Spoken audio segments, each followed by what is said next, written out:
There are 3 million reported cases of sexual abuse in this country, and there's a staggering statistic of many more that are not reported.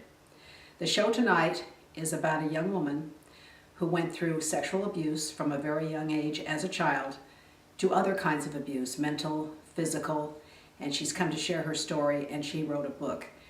This is very painful to listen to, but it has to be told because there's so many people out there that don't tell their stories and they live in the closet because of fear. So tonight it's going to be about sexual abuse. Next on Jodie in Malibu.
Welcome to Jodie in Malibu. Today my guest is Lisa May. She's a writer and has quite a story, I must say. I want to welcome you. Thank you very much. It's I think it's taken a lot of guts for you to come out and talk about your life. Mm-hmm. Let's start by asking you, where are you from?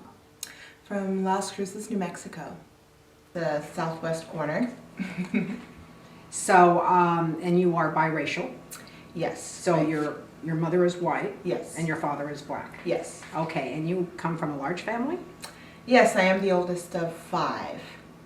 And what kind of childhood did you have? I mean, sort of like, how would you describe Certainly it? not happy, Yeah. but you know, I was the mother figure, and so I basically took care of my little brothers and sisters, and we were little soldiers.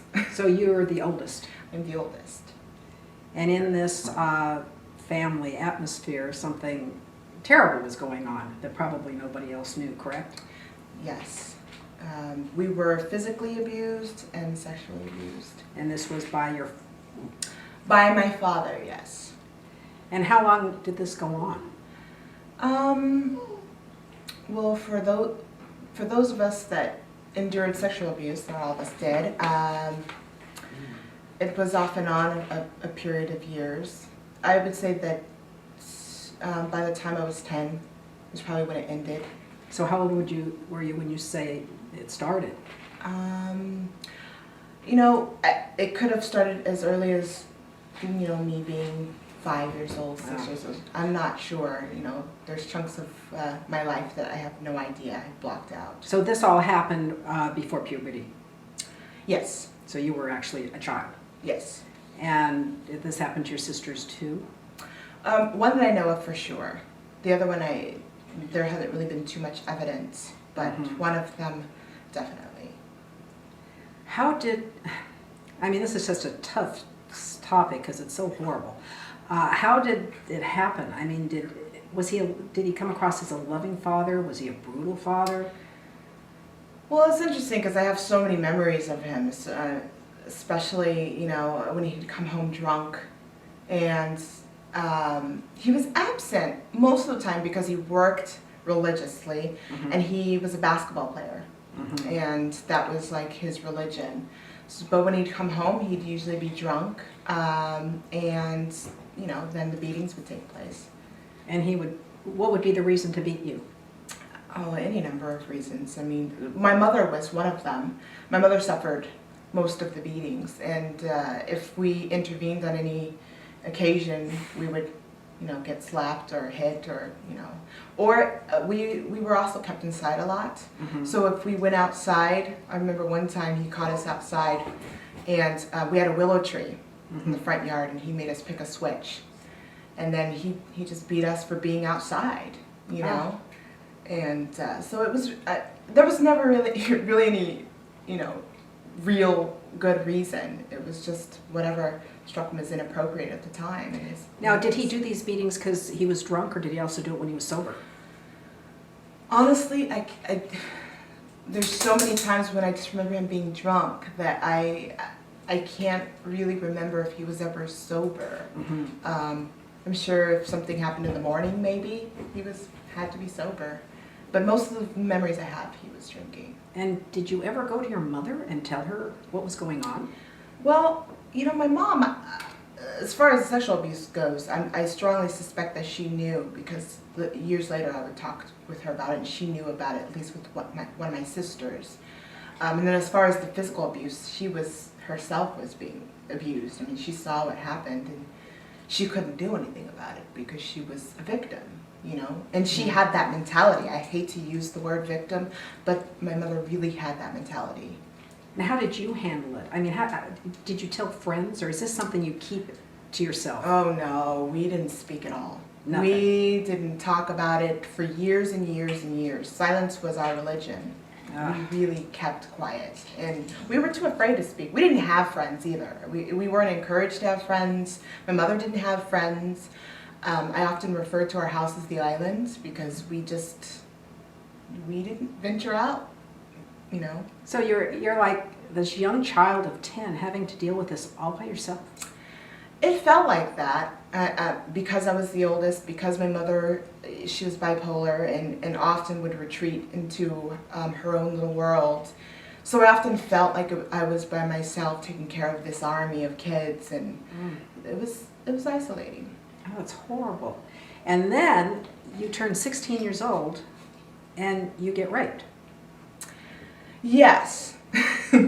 That happened. My father eventually left us when I was 15, and it was a blessing in disguise. Although it really, my mother had a nervous breakdown where she retreated to the bed for months, and then after taking care of her for months, I sort of rebelled and I started partying.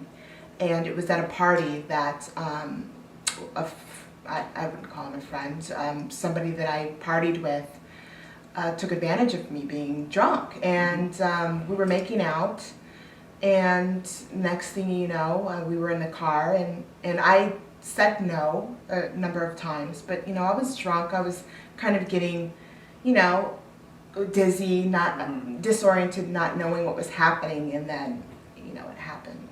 Well, it's still rape, It's definitely rape. Yeah. Definitely. And what did that do to you? I mean, like the next day, was this a traumatic experience for you? It was devastating. It was tragic because, first of all, the first person I blamed was myself. I didn't blame him. I didn't blame anybody else but myself because I felt like I was drunk and I deserved it.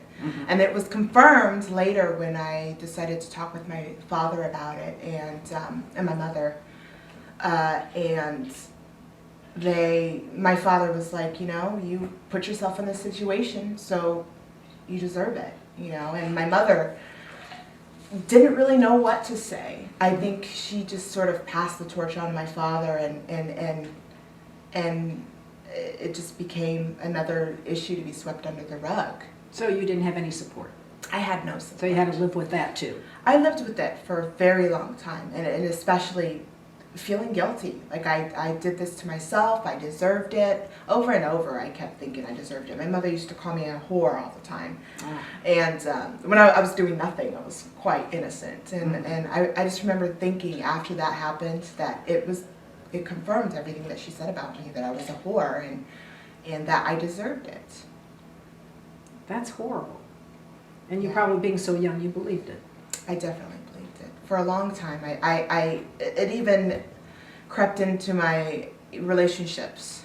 And I think still to this day, I think it comes in every once in a while whenever I become intimate and somebody, gets a little close in a way that I don't like, if they're aggressive, if they're overly aggressive, even if it's in fun, I just automatically think of being pinned against the back seat, Oh, you sure. know, and the first instinct is to cringe, and my partners have noticed that, and